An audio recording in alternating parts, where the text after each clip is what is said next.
Welcome to this edition of Labor Vision. I'm Bob Delaney, Executive Director of the Institute for Labor Studies and Research. Labor Vision, a production of the Institute, focuses on topics of importance to working Rhode Islanders. We hope you enjoy this edition.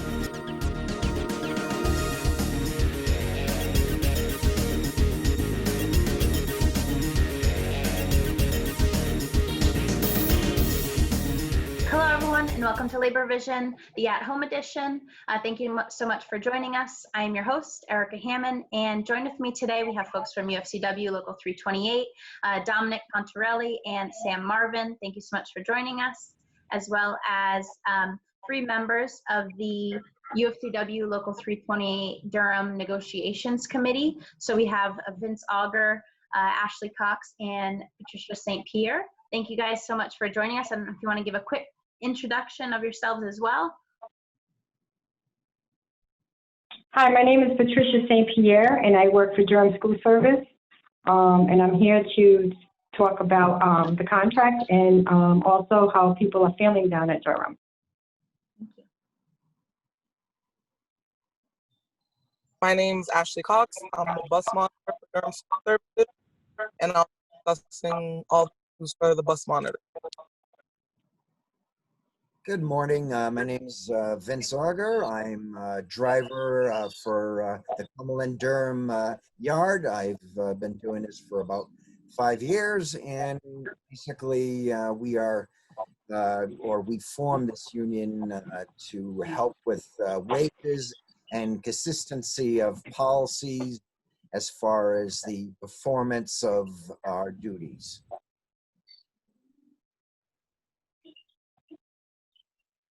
All right.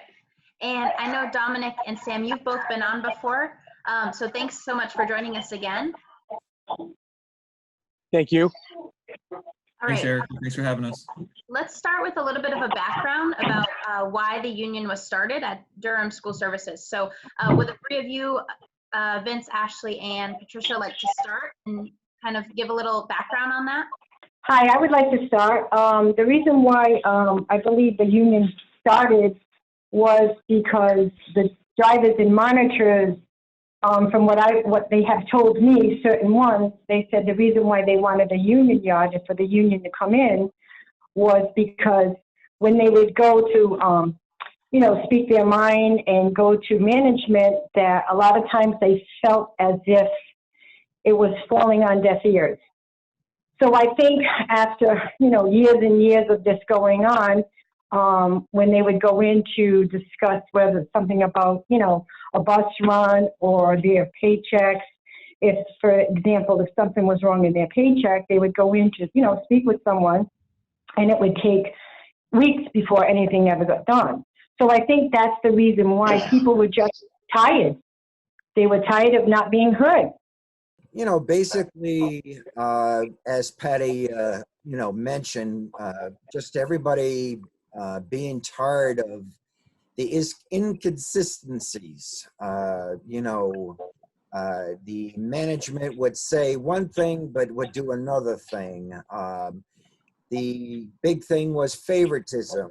There wasn't where there was a consistent policy of equality and fairness, whether you're new or a senior, a driver that's been there a while. There wasn't policies in place to set any expectation of how things are going to be done, whether it was how your run was going to be conducted or how you were going to be awarded your run, or, what's the policy, during a sick time, or whether it was, a issue on the bus with a student and parent or so on. Every time there would be a manager or one of the office people would enact a policy that we never heard of, and then 2 weeks later we're seeing somebody else that's not actually being told that policy, being surprised, or, oh, that was the rule last week, this week I've changed it. So I more or less, am looking, as Patty was saying, is we're looking for one voice to have a written contract where everyone will be on the same page as how things are to be done and the expectation of what your wages are going to be, when you're going to get, increases and so on. And, just a avenue of showing the yard speaking to management instead of one individual going in there by themselves, speaking to a huge company.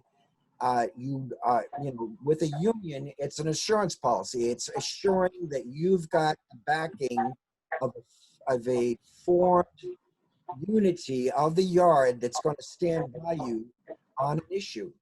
Mhm. All right. Okay, so for a monitor perspective, the monitors right now, we get paid an hour, even if you're a new monitor coming in. So there's a lot of monitors who have a lot of years working there, and they're still getting paid the same amount as a monitor just coming in the door. So we don't think that's fair, and we're just looking for better wages, for things to go by seniority, and no more favoritism. 'Cause there's a lot of favoritism. And like Patty and Vince said, when you go to the office to discuss about your payroll issues, sometimes it could take up to 4 weeks for them to fix your payroll issue. And I don't think that's fair because we're there working, so we should get paid right and on time. Absolutely. All right. Thank you guys so much for that background. Can you talk a little bit about how all of those issues that you're talking about, what is the effect that that has on the community? So not just, you've already highlighted the effect it has on the workers, but what about the community and how they're impacted by maybe, like Ashley, you said, individuals who have been there as monitors for a number of years and are still getting paid the same amount. In some cases, I assume, right, are not able to stay there. So there may be turnover or more consistent turnover. What is the effect something like that has on the community, whether it's the students, the parents? So sometimes buses have to go up because monitors are getting paid $11.22 an hour. Some people are leaving to first student, other bus yards where they're getting paid more. So sometimes the buses leave without the monitor, or if you're on your run, when you get to the school, they'll probably ask you to go off of your run and go onto another bus. So that leaves your driver without you. Right. So for the monitor, it affects a lot. And also the drivers as well, because some runs they have to double up on because a driver calls out or there's not enough drivers right now, because we definitely have a shortage in drivers and monitors at Durham. Mm-hmm. Thank you. Could I just put my, just to, as far as the community, what it affects basically is, as we've just said, the consistency of the same driver and same monitor being on that bus. Each day when a parent is at their bus stop or they're, putting their child at the bus stop, they're depending on us to be there on time.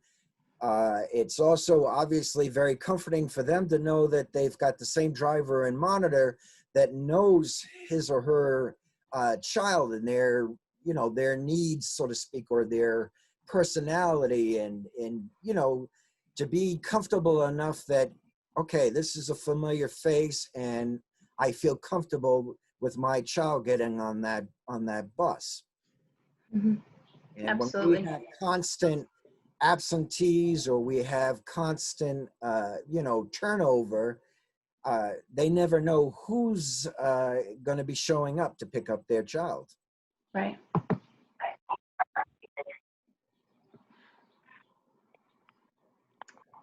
And Patty, would you like to add anything to that?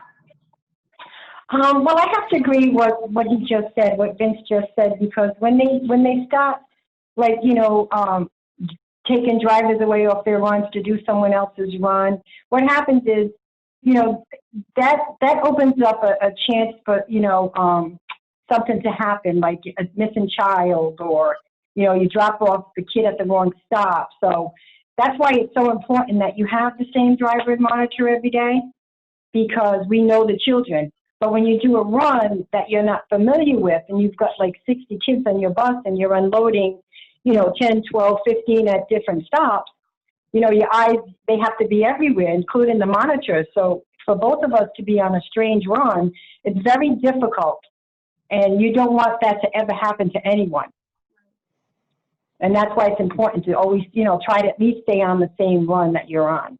Absolutely. All right, and switching gears a little bit, I want to talk about the negotiations that have been happening so far. And Domenic, I know that you're the lead negotiator.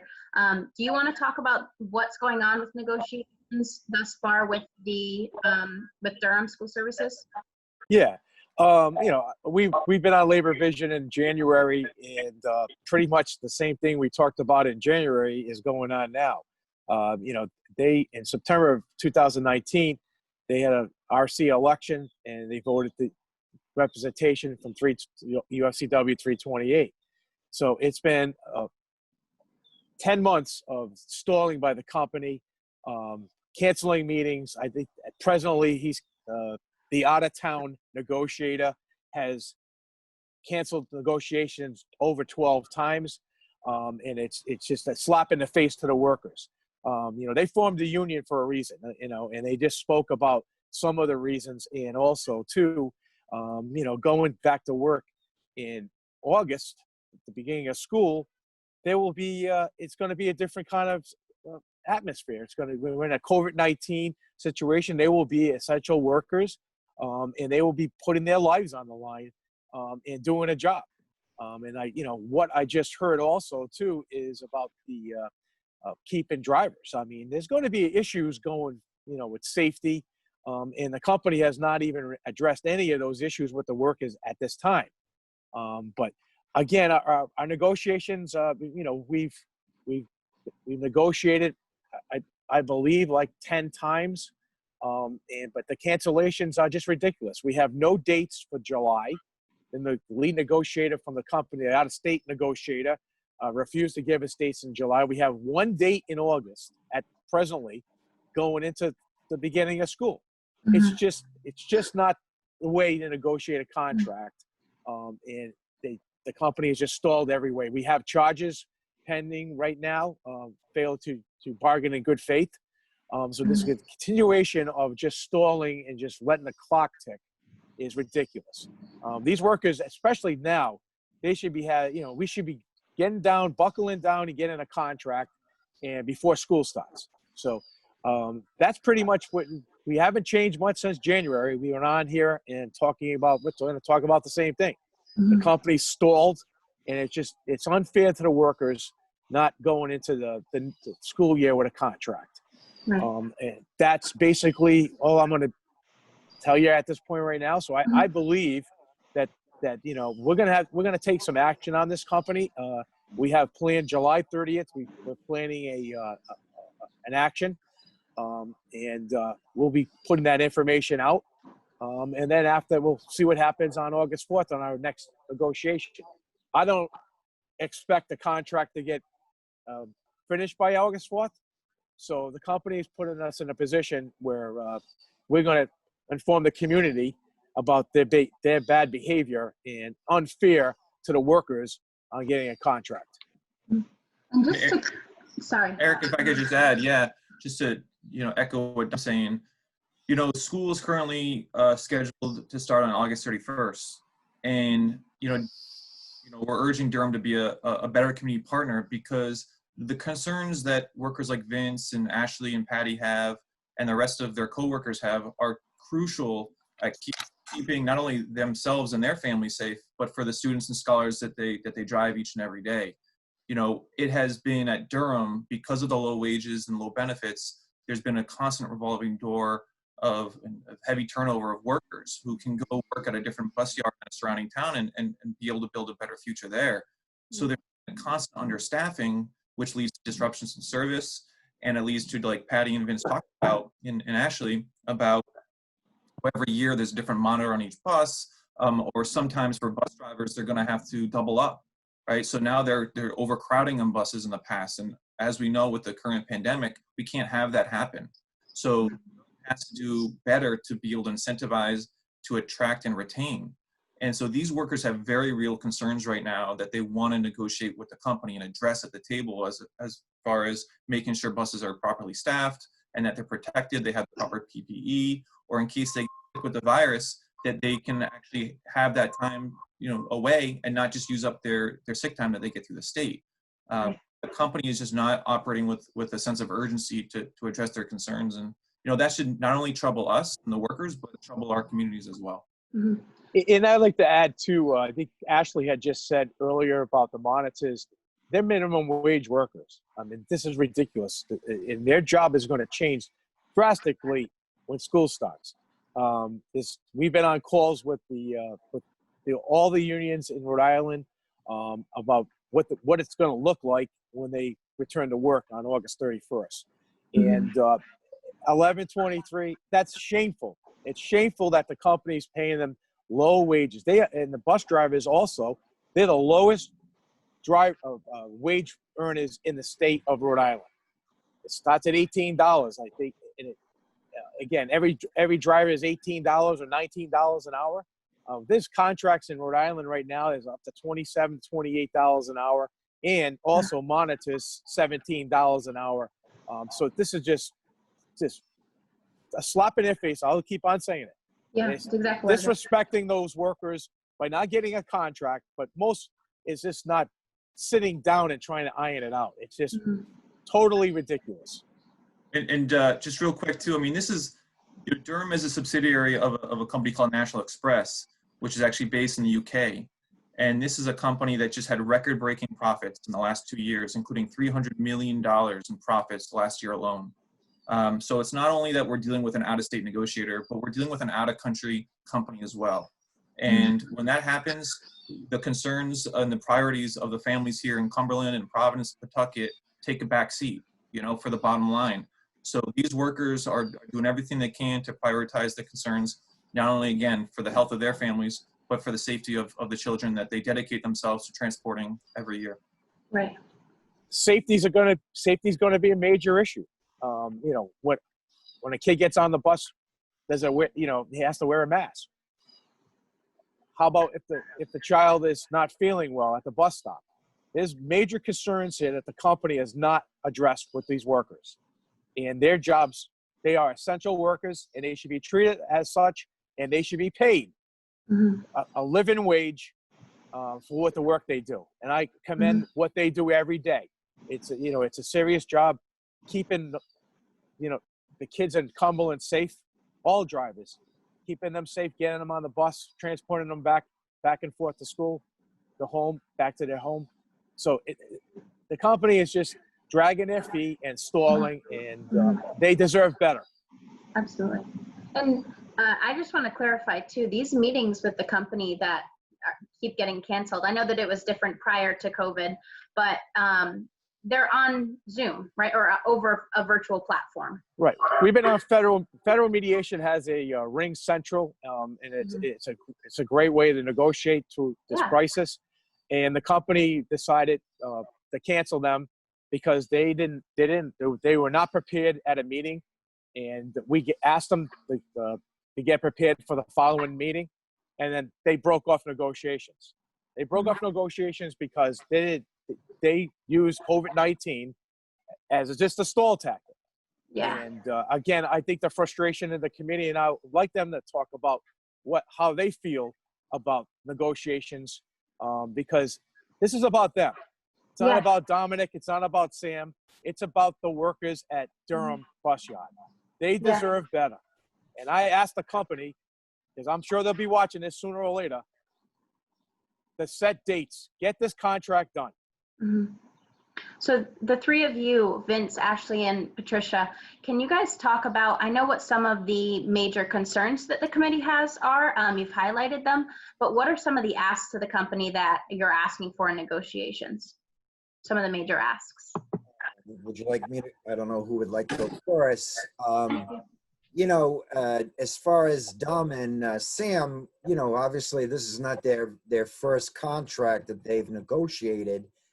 So for somebody like myself and probably my colleagues here, we really didn't know what to expect, but my expectations were basically related to perhaps you buying a house, or perhaps negotiating, hiring somebody, to do maybe something, a home improvement or whatever.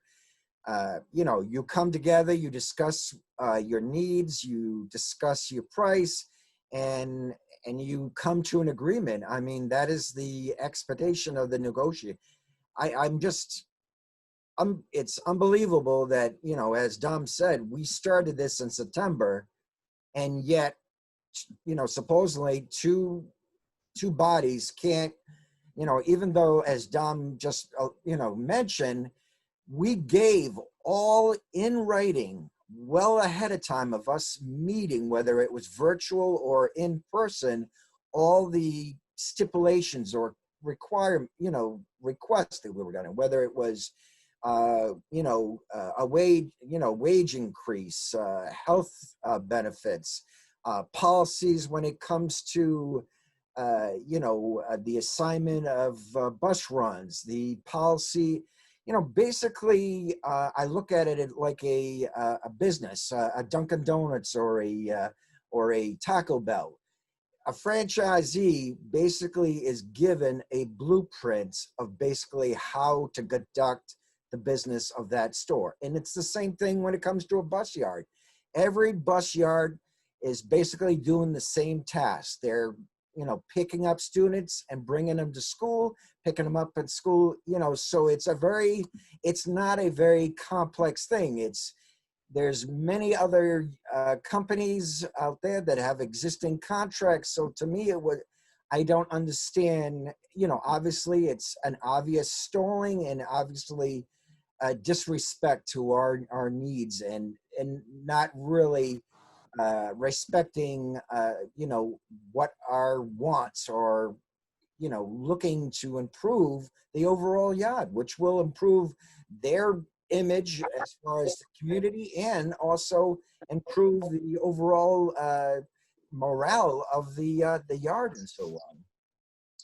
And I can add too on that too, is that when we broke off negotiations in March, the union asked the company, and we had a comprehensive proposal back in January on everything, wages, health insurance. The company had, and we asked for a proposal, and they broke off negotiations.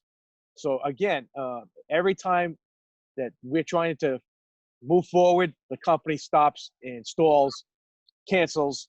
So this has been a strategy by the company not to get a contract. So it's very frustrating because, like Vince just said, we've negotiated many, many contracts. And again, bus companies, and it's an easy thing just to get it done. We urge the company to resolve this contract.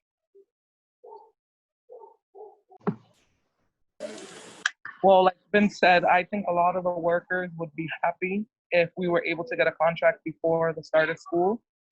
But the way things are looking right now, that's possibly not going to happen. So that gets everybody upset because back in September, we voted the union in, so we don't think it's fair that it's taking them so long to just get this done. And I feel like every time we go into negotiation, they stall. They don't come prepared. They take their time, and they're starting to waste our time, and it's not fair to us or to the co-workers. And some of the co-workers are getting upset, and they're not happy with what's going on with everything.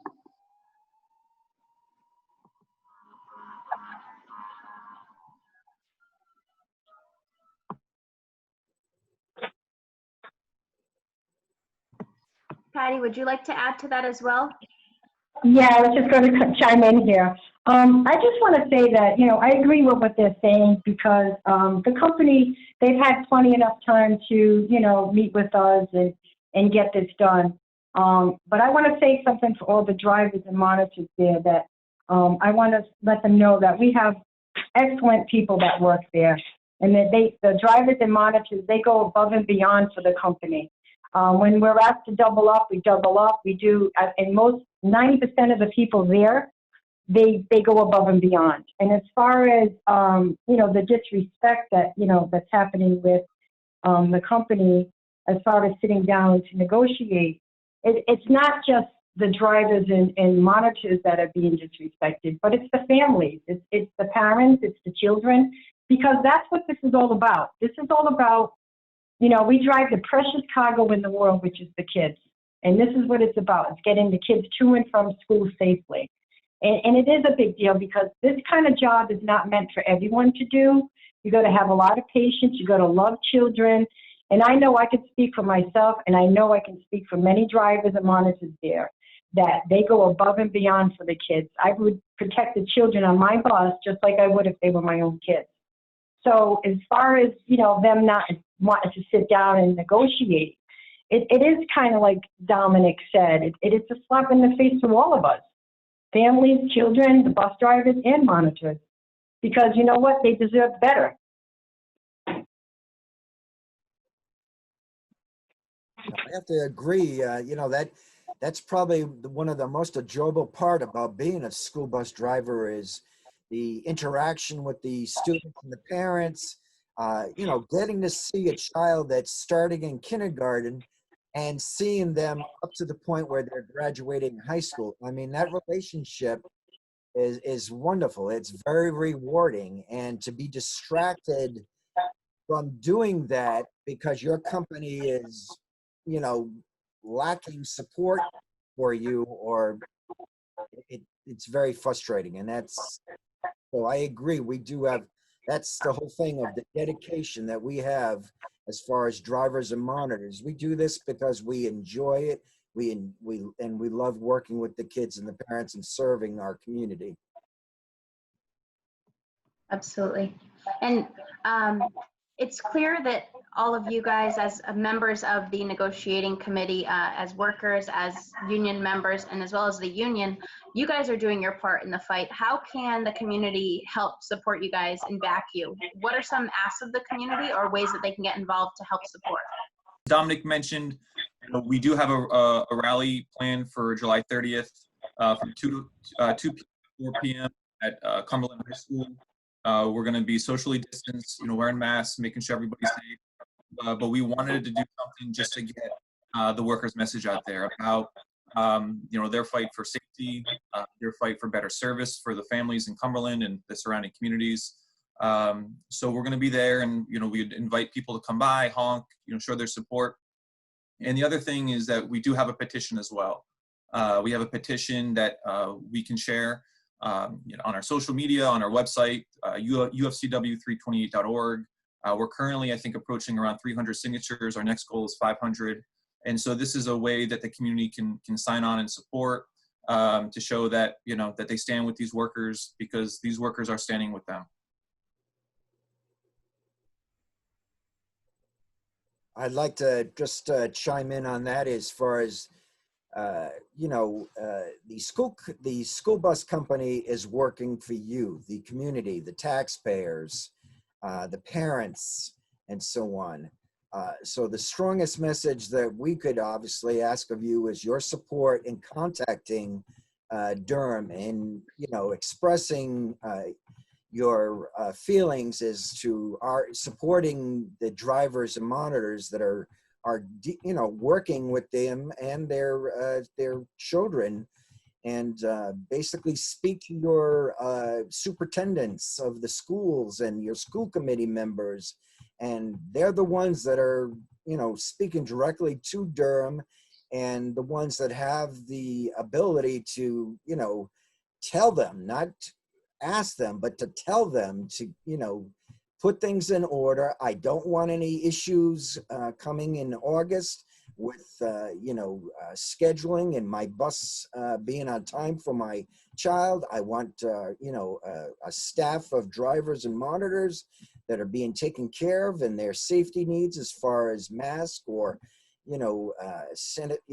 sanitizing or disinfecting the buses. Everything is being taken care of, and that I can depend on you to provide me good busing service. Yeah, and I like to jump on that too. We have the support of the NEA, who represents the workers at the teachers in that school system. We also have political state reps, state senators that will support us. We also have the AFL-CIO and all the membership, all the unions behind us.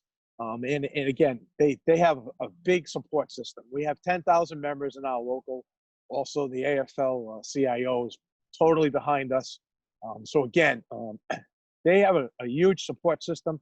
We just need this company to sit at the table and iron down the issues that are standing, and let's move on. They deserve it. They've worked hard for it. And like I said earlier, for COVID-19 now, things are going to change. And just retaining drivers is going to be something we don't even know how that's going to work out. I mean, there's going to be a lot of drivers that are going to feel uncomfortable about going back to work. Mhm. So there's a shortage of drivers as they stand right now in Rhode Island. So it's only going to get worse. So this is an opportunity for the company to stop stalling and get a contract. These workers deserve this. And I have the highest praise for them. They've done a great job on the committee. That their input's been very important. And we just hope the company comes to their senses before the school year. Mhm. Yeah, I just want to congratulate the three of you who are on from the committee, Vince, Ashley, and Patricia, for the work that you're doing too. I mean, it's frustrating and it's clear that you're being met with disrespect from the company. So I just want to commend the fight that you guys keep fighting. It's obviously critical, and for all the reasons that you've mentioned, but in addition to, since COVID, addressing the safety concerns is going to be even more so critical at this point moving forward. So keep up the good work. Thank you. Thank you. I want to thank all of you guys for being here. Thanks again for coming back on the show, Sam and Dominic, and thanks for joining for the first time, the three of you. And we can send out the information about that rally, as well as ways that the community can sign that petition. And if you guys have any closing words, now is the time. I just want to thank the committee. I think they've done such a great job representing not only their coworkers, but the kids and families. And as Vince talked about, those are the connections, right, that drivers and monitors make. And again, everything that they're looking for, again, is in the interest of communities, of their families, of their kids. You know, when they, in the past, they've driven buses that they know are overcrowded, or the driver has gone out without a monitor and they know a monitor should have been on board. These are issues that all these workers are trying to resolve, and we thank the community for standing with them, in their fight as well. Mm-hmm. Yeah, and I like to also say too is that this committee they've led, they've talked to their workers, and I'm sure that they'll be talking to them in the next month before school starts. But again, this is what a committee's all about: leading, and also speaking for the fellow workers. They've done that in negotiations. I believe the company's not interested in listening to anything they say.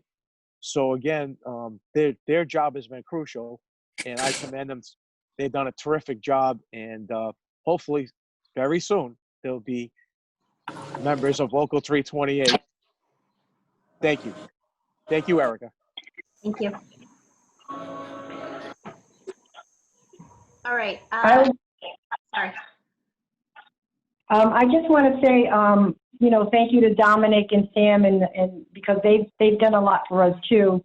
And as far as the committee goes, I want to thank them too. But I just want to say one thing, that we all need a plan. The company needs a plan. We need a plan as drivers, because if you don't have a plan, there's an old saying that if you don't have a plan, you're going to plan to fail. And I don't want to fail, and I don't want the company to fail as far as doing the right thing. So we want to work with them. We want to get this done. The drivers want the contract. The monitors want it. And we just want to, go back to having a safe environment. We want to bring our children to school. We want their families, the parents, to be able to get back to work. But we want to do it in a healthy way.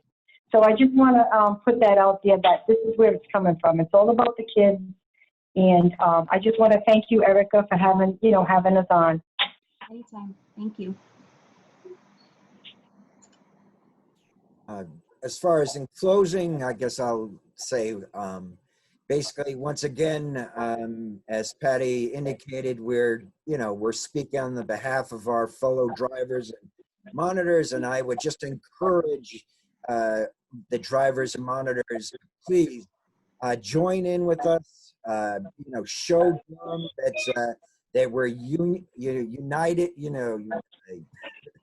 We're together in this. It's not just a few. It's many that are asking of this: fair wages, strong policy, to run a good, smooth busing, operation. And to the parents out there, please, reach out to your local school officials, basically expressing to them that you'd like them to contact the Durham School Services and to, put pressure on them for the Durham to come to the table and finalize and get a contract signed. All right. Well, thank you guys so much for joining on the show, or for coming on the show. And those who are tuning in from home, who are watching this segment, thank you so much for watching Labor Vision. Continue to watch the shows. Hopefully there'll be more updates, and hopefully it'll be a congratulatory update next time we have you guys on. So thank you all so much. Thanks for tuning in from home, and have a great night. Thank you. Thank you. Thank you. Thank you for joining us for this edition of Labor Vision. We appreciate your input and encourage your comments.